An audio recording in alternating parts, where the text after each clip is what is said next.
Поздрав од верен почитувач на редакцијата. Така пишува на светло кафеавиот плик кој деновиве си го најде патот до нашата редакција.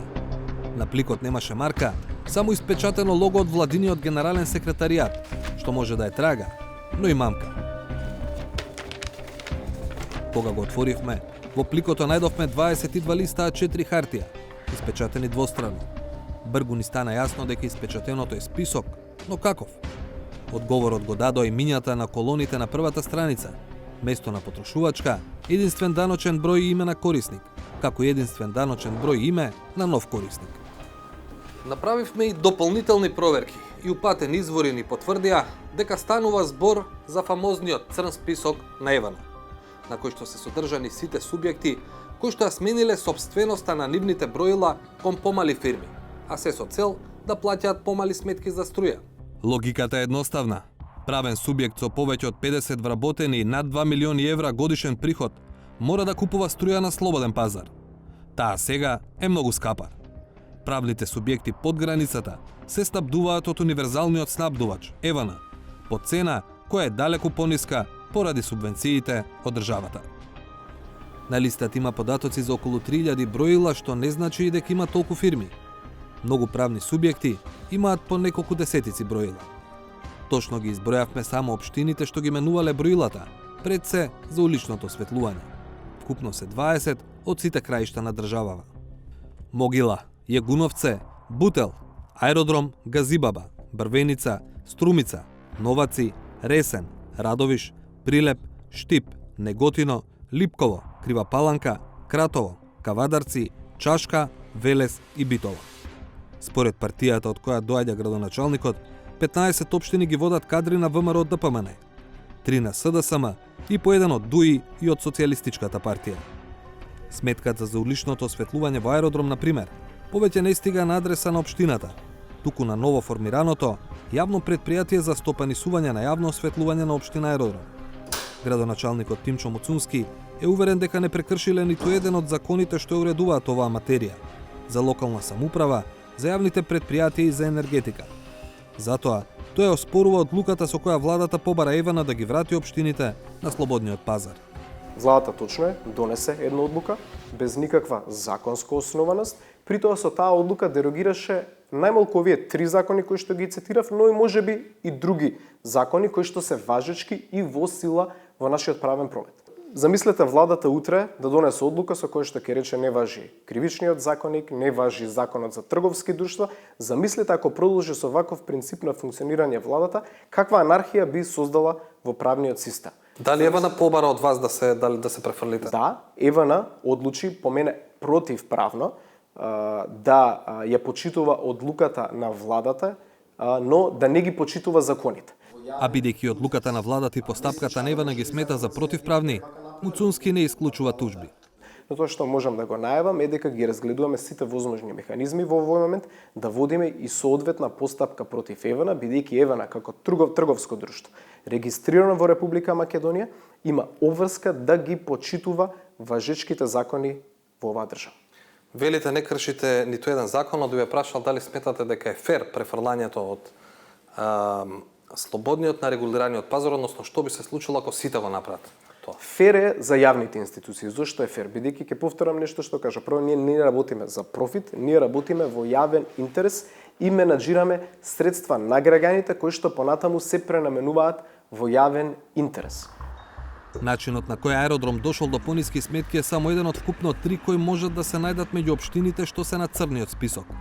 Властите во општина Струмица, например, не направиле нова фирма, туку ги префрлиле броилата од општината на јавното предпријатие за паркинг, кое е формирано во 2008 година. Но има помалку од 50 вработени и помалку од 2 милиони евра приходи годишно. Неколку дена се обидувавме да добиеме интервју на оваа тема од градоначалникот на Струмица, Костадин Костадинов. На крај сепак не најде 10 минути. Третиот начин на кој општините имаат мали трошоци за улично осветлување е со договори за јавно-приватно партнерство. Во таков случај, броилата за осветлување се на име на приватниот партнер, па ако тој е мала фирма, тогаш купува струја од Евана, односно на регулираниот пазар. Но како што вели градоначалникот на Штип Иван Јорданов, тие склучиле договор за јавно-приватно партнерство уште пред да се прогласи кризна состојба во енергетиката. па сепак им стигнало барање да одат на слободен пазар. Приватниот партнер е фирма која што е според закон категоризирана, рангирана за да влезе на регулиран пазар, така да и тие се со чудење ја примија оваа информација. Дефинитивно треба да се направи разговор, комуникација и со ЕВН и со представници од владата за да се појасни состојбата каква е во општина Штип, дека е малку поразлична од тоа што тие го тврдат дека некој го изиграл законот. Не станува збор за изигрување, туку за почитување на законските права кои што... А ако сепак не е недоразбирање, како што се надава Јорданов, ќе одат на правна разврска. Не сакам да помислам да дојдеме во состојба каде што би биле принудени да приватниот партнер излезе на слободен пазар, затоа што според последната комуникација која што ја имав, тие се врзани со комуналната такса од граѓаните. Но доколку тие имаат приход од граѓаните кои што се на регулиран пазар, а имаат трошок кој што е на слободен пазар, тогаш нема да има никаква економска исплатливост за нив како приватен партнер, затоа што тие веќе имаат неколку милионска инвестиција во форма на светилки, на столбови и слично, која што ја имат вложено веќе во општина Штип, така да сигурно ќе бараат оштета од државата, затоа што дефинитивно ова е веќе кршење на уставното право и кршење на законите. По најавите за тужби од одредени општини се обративме до ЕВН Македонија.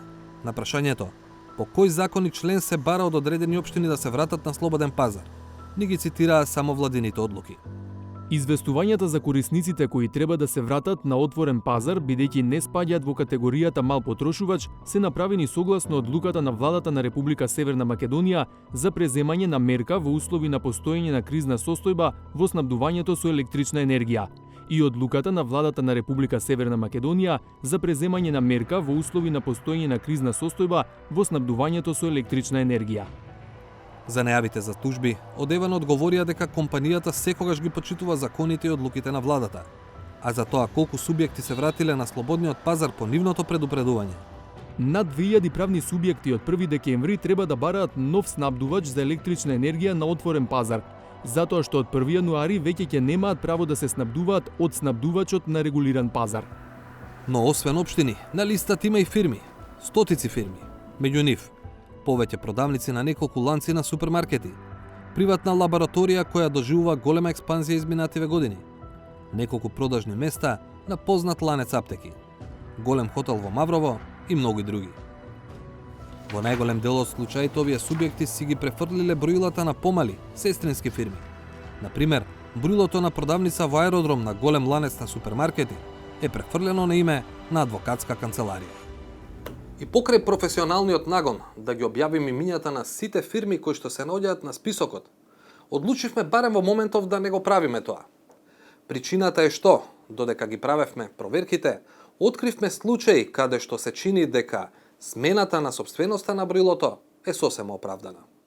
За пример, во црниот список е наведено броило кое доскоро припаѓало на експозитура на една од најголемите банки во земјава, а сега гласи на име на поранешен висок владен функционер.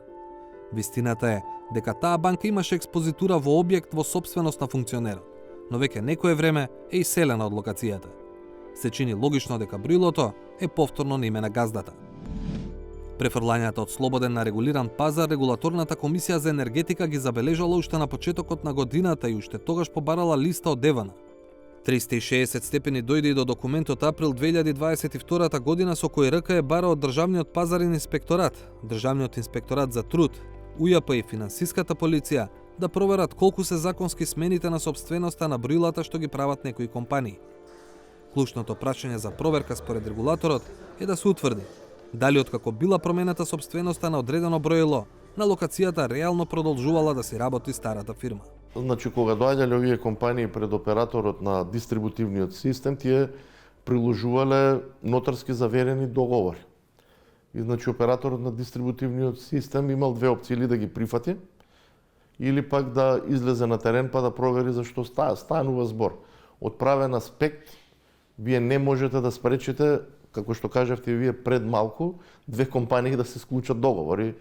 Тоа е направено, но треба да се види воопшто дали постои законска основа да се склучуваат таков тип на договори и за да може да се префрла од слободен на регулиран пазар на електрична енергија. Сепак, и Бислимовски не можеше да биде конкретен кои закони член се прекршени при пререгистрациите на броилата. Но додаде дека системот е ист или сличен во цела Европа, па никаде нема слична појава. Јас разговарав со представници на регулаторните тела од сите соседни земји, и од Хрватска, и од Словенија, и од овие што се во нашето опкружување, поблиску и подалечно. Никаде до сега немало ваква работа да се прават договори со сестрински фирми или новоформирани фирми. Значи, европското искуство, европската пракса покажува дека на никој до сега не му текнала оваква работа да се направи. 360 степени уште минатата недела се обрати до неколку приватни компании кои се на црната листа. Се уште ги очекуваме одговорите од оние што решиле да се префрлат на струјата од Девана за да плаќаат поевтино, поради субвенциите од буџетот за домакинствата и реалните мали бизнеси.